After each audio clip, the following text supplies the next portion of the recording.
Were the Beringians here in North America first? For many years, researchers have claimed that the initial inhabitants of the North American continent were the Siberians. The Bering landmass persisted for tens of thousands of years. During the expansion of the Ice Age, it served as a crucial migration corridor for Siberians. Scientists believe there were multiple crossings beginning around 14,000 to 15,000 years ago. The Beringians were ancestors of what would later be termed Native Americans, who spread throughout the Americas. But there is an alternative hypothesis. Solutreans across the Atlantic ice.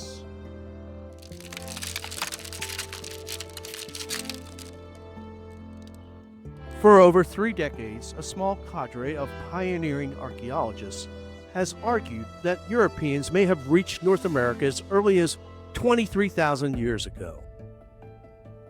It is believed that these Europeans traversed the frozen Atlantic Ocean during the peak of the Ice Age. These researchers have proposed that Europeans reached the North American continent 23,000 years ago.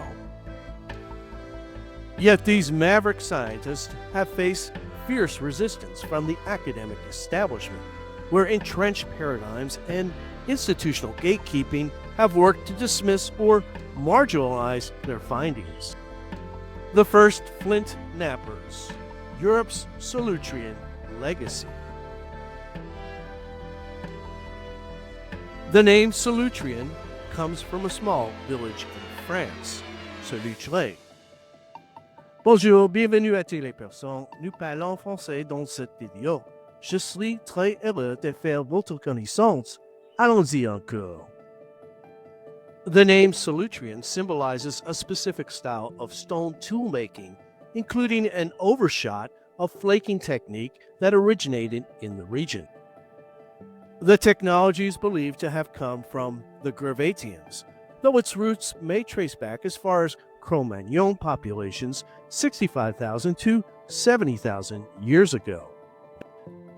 Solutrean spearpoints, ranging in size and form, were masterfully shaped through precise pressure flaking, where controlled strikes removed thin, sharp flakes at exact angles to achieve razor-edge symmetry and optimal aerodynamics.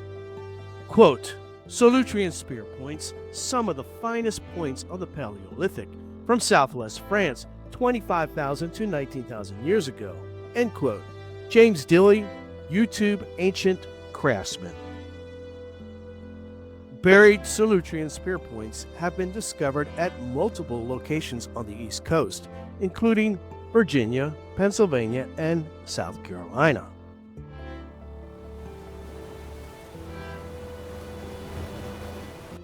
Solutrean spearpoint discovered off the coast of the Delmarva Peninsula.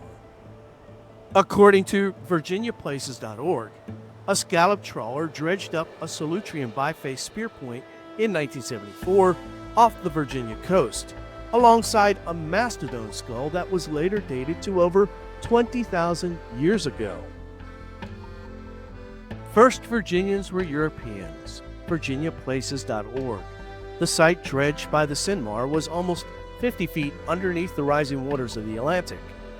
The stone tool found by the Cinmar was a knife lost as some of the first people in Virginia, continuing, were butchering a mammoth. Both the knife and skull were buried in bog sediments and preserved until being dredged to the surface over 20,000 years later. The mastodon skull and the spearpoint were discovered 40 miles off the coast of the Delmarva Peninsula. They were dredged up by Captain Thurston Shawn and the 4-member crew of the Cinmar. Soon after, Captain Shawn sold the spearpoint to a private collector. In 1974, it was donated to the Gwyn's Island Museum. The artifact sat in a dusty display case on the second floor in a lonely corner of the museum for over a decade. A University of Delaware PhD student in archaeology was on a dig nearby one morning. There was a heavy downpour, so he and his colleagues decided to pack it up and visit the museum. Darrin Lowery went up to the second floor. He saw the spear point and said to his friend, quote, "I think Dennis would like to see this," end quote. Dennis Stanford was a curator at the Smithsonian Institute and regarded as one of the nation's leading experts on ancient spear points. Weeks later, Stanford accompanied Lowery to the museum. Stanford called in Solutrean Spearpoint expert Bruce Bradley of the University of Exeter. Bradley confirmed the spearpoint was likely Solutrean. In interviews, Bruce Bradley has referred to himself as an anthropology geek. Bradley, as a young man, had been lured into the field of archaeology by the stories of paleoanthropology greats such as Louis Leakey and Donald Johanson. The Solutrean hypothesis was first proposed by Stanford and Bradley in 2004, and a decade later, in 2014, they presented the spearpoint as evidence to the public. The announcement garnered a great deal of media attention. The BBC even produced a 4-part series on Solutrean theory featuring Bradley and Stanford. 4 years later, the CBC in Canada ran a similar series which stirred up an enormous amount of controversy. Oldest known man-made tool found in the Americas. Quote, "The discovery of the spearpoint in Virginia is proof that Europeans reached North America. Did they journey deeper into the New World?" End quote. Narrator, PBS Nova, 2004. Rivas Visitor Guide, the Cinmar Blade. The original is on display in the Smithsonian Institute and is the oldest known man-made stone tool found in the Americas at 20,000 years old. Continuing, the blade was on display at the Gwynns Island Museum until a Smithsonian curator saw it. Through testing, scientists were able to estimate the age of the tusk and blade at about 20,000 years, 8,000 years older than what was previously the oldest known man-made tool found in the Americas. Solutrean critics fire on all fronts. The Clovis-First hypothesis sets forth the belief that Siberians from Beringia were the first people in North America. This paradigm dominated American archaeology throughout the 20th century. Clovis-First defenders in the 1970s and 80s were notoriously aggressive in dismissing alternative theories. Skeptics who propose pre-Clovis sites often face intense scrutiny, professional marginalization, and outright hostility. Professor Jennifer Raff runs the genetics lab at the University of Kansas. A prominent figure in the First Peoples movement, she has been one of the fiercest critics of the Solutrean hypothesis by any measure.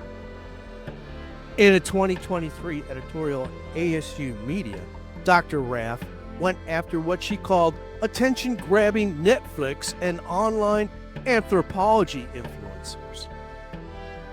She wrote, "Alternative historians and pseudo-archaeologists fail to acknowledge the racism and anti-indigenous perspectives embedded in their narratives." In her 2018 editorial at the UK Guardian, she attacked supporters of Solutrean hypothesis as supporting white nationalists. But the editorial was riddled with errors and misspellings. Kennewick Man and the War on European Origins.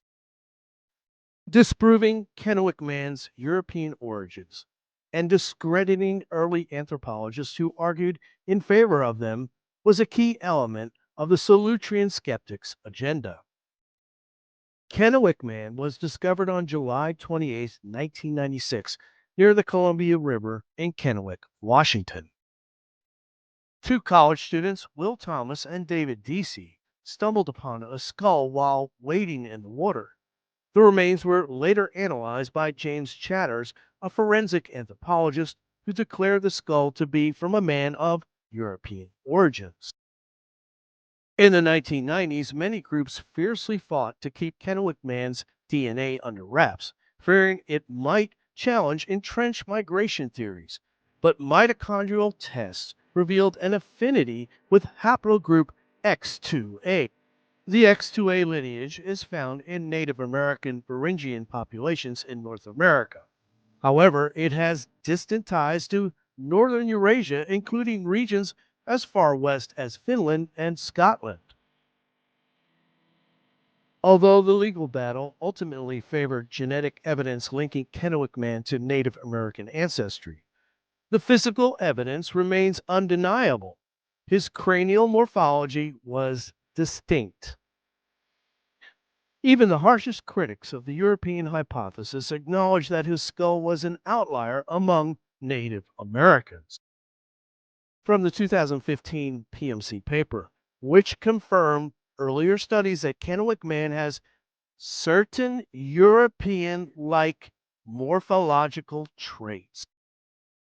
Note, the distinction between X2, broadly Northern Eurasian, and X2A, specific to Native Americans, remains murky. Where X2A branched off is still unclear, possibly Central Asia. Continuing, the 2015 Nature study identified Kennewick Man's mtDNA as X2A, but the findings were not fully conclusive.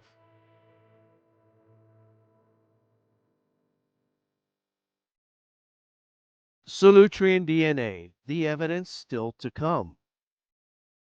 Beyond Kennewick Man, DNA testing on evidence of surviving ancient European or ancient North Eurasian lineages in North America has been scarce. Geneticist Michael D. Brown was featured in the BBC's original Solutrean series as a lead author of a 1998 study on mtDNA haplogroup X. He identified potential European genetic markers in Native American groups. Stephen Oppenheimer, Oxford University, Reuters, 2014, quote, "The mtDNA X2A evidence is more consistent with an Atlantic route suggested by the Solutrean hypothesis," end quote. Despite advances like proteomics, there's little enthusiasm among university labs, often funded by institutions aligned with dominant narratives, for testing Solutrean sites, meaning key genetic clues may remain undiscovered. While many agenda driven academics challenge the Solutrean hypothesis on genetic grounds, three University of Missouri professors took aim at its archaeological timeline. They argued that the discovery itself lacked sufficient documentation. From their paper, The Cinmar Discovery, we were surprised to find several significant inconsistencies with respect to the history of the Cinmar. They contended that the ownership of the artifact prior to its 1974 arrival at Gwynn's Museum was contested, even deeming the narrative surrounding the Spearpoints discovery as quote unquote dubious. Of particular note, lead author Metin Aaron worked extensively at Olduvai Gorge in Tanzania and maintained ties to the Leakey Foundation, an institution deeply invested in the out of Africa narrative. Andy White is a PhD in anthropology with a past affiliation with the University of South Carolina. Andy White blog, Shots Fired Over Solutreans, 2015. Metin Aaron is a friend of mine. We've even had beers together at one or two professional conferences. In the same blog post, White accused Solutrean advocates as promoting white supremacist and neo-Nazi fantasies about the importance of white people to North American prehistory.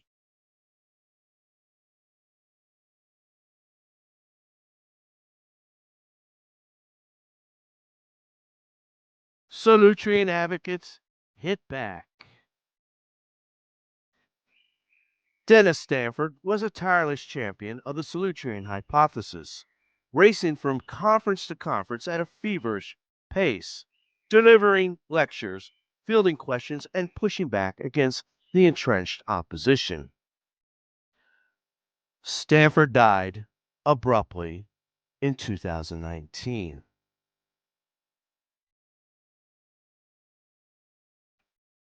In the subsequent years, Lowery had been promoted to a top position in the archaeology department of the Smithsonian. He was a sought after lecturer on the East Coast Museum and Library circuit. With Stanford gone, Lowery pressed forward. He was determined to refute the allegations. Juggling his new responsibilities at the Smithsonian with his teaching assignments at various colleges on the Delmarva Peninsula, he still found time to travel back to Gwynn's Island. In 2021, Lowery published a paper where he specifically refuted many of the charges from Metin Aaron et al. In an opening section of his paper, Lowery drops what could be a smoking gun. He unveils a direct link between a pre-Clovis lanceolate point from Cactus Hill, Virginia, and the Gwynn's Island spear point, both unmistakably crafted from rhyolite. Even more striking, both specimens exhibit overshot flaking, a hallmark of Solutrean craftsmanship. The Curvatian and Solutrean cultures thrived in regions such as les Dordogne and les Pyrénées en France, areas situated near substantial rhyolite deposits, hinting at potential interactions between early humans and these volcanic landscapes. Lowery outlines in this paper his continued attempts to track down those who had been aboard the original Cinmar ship. He made repeated attempts to contact its crew. His efforts finally gained traction when the director of the Gwyn Island Museum located the sister of the ship's captain. She met Lowery in a Burger King parking lot and handed him the phone number of Captain Sean's sister. Captain Sean, witness to the Solutrean Spearpoint discovery. In part 4 of Lowery's paper, he gives specifics on his one and only interview with a member of the Cinmar crew, Captain Sean. Lowery, I wish I'd asked him many more questions. He seemed coherent and healthy at the time, and there was no indication that he was unhealthy. Lowery asked him point blank if it was his ship, the Cinmar, that found the mastodon skull and spear point. He also asked him if they were found together. Captain Sean answered yes to both questions. 1 month later, Shaw was dead. His sister gave no indication of the cause of death.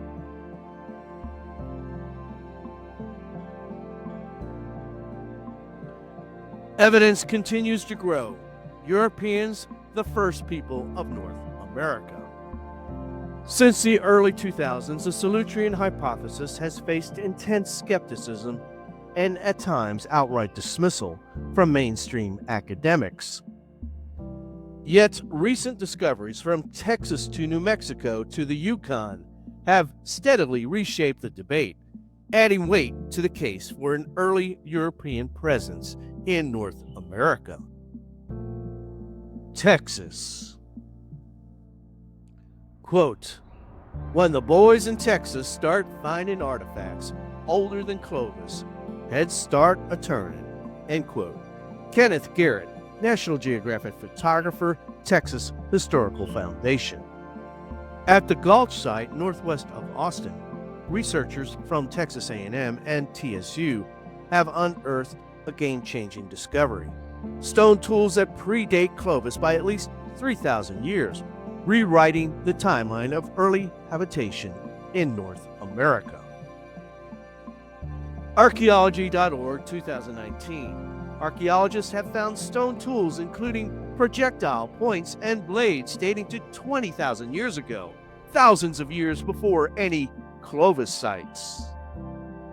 Excavation team release, Side News 2018. The Gault site excavation provides evidence pushing back the earliest human habitation of North America by at least 2,500 years. The Texas Gault site has been making waves in archaeological circles with its discoveries recently featured by top voices in the field. Dr. Alice Roberts of the BBC and History with Kaylee, bringing renewed attention to the pre-clovis debate. Alice Roberts, quote, "So that's pre-clovis, Mike. That's amazing. It makes us rethink all our theories about the peopling of the Americas," end quote. BBC timestamp, February 2025. White Sands, New Mexico. Most recently, the archaeological establishment was rocked by the redating of the footprints first discovered at the national park in White Sands, New Mexico, pushing their age back to an astonishing 20,000 to 23,000 years. Paper, abstract. The results show that the chronologic framework originally established for the White Sands footprints is robust and reaffirm that humans were present in North America during the last glacial maximum. The White Sands discovery didn't just challenge Clovis-First, it shattered it, proving human presence in North America long before the textbook migration timeline.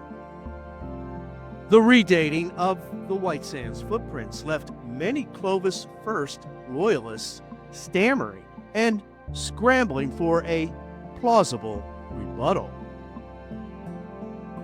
Oregon coastline.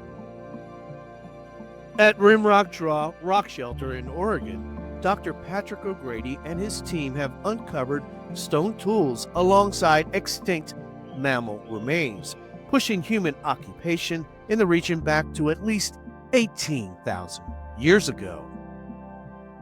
The discovery of camel and bison teeth beneath volcanic ash, dated to 15,600 years ago, confirms that these artifacts predate Clovis, delivering yet another blow to the standard migration timeline. The Yukon Territory. Jacques Cinmar, par exemple, saw his Bluefish Cave findings largely ignored for decades, despite evidence suggesting human presence in North America long before Clovis. Hackal Magazine 2017. In January, a Université de Montréal PhD candidate, Lauriane Belgon, and her colleagues published a new study on the Bluefish Cave's bones in the journal of PLOS 1, confirming that humans had butchered horses and other animals there 24,000 years ago. Quote, "It was a huge surprise," end quote, says Bergon. Elle a dit quelle surprise. More discoveries await. For decades, Bruce Bradley and Dennis Stanford faced relentless skepticism for daring to challenge the Clovis-First model. Archaeology professor Tom Dillehay, Vanderbilt University, Virginia Standard, quote, "Solutreans likely paddled from Europe and arrived in America thousands of years ahead of Western migration. The evidence is building up," end quote. The evidence can no longer be denied. Solutrean-style spearpoints along the East Coast and in Texas, stone tools in Oregon and the Yukon, and the redated footprints in New Mexico all point to one conclusion: the archaeological record is now rock solid. The question is no longer if Clovis-First is dead, but how much longer its defenders can cling to a collapsing framework. In the coming years, more spear points and artifacts will emerge, each one chipping away at the foundations of the doubters, gradually quieting much of their criticism. Darrin Lowery, now a board member with Chesapeake Bay Watershed Foundation. It's amazing that this Solutrean spearpoint discovery remained hidden for 38 years. Makes you wonder what's underneath the ocean off of the Middle Atlantic. Thanks for watching.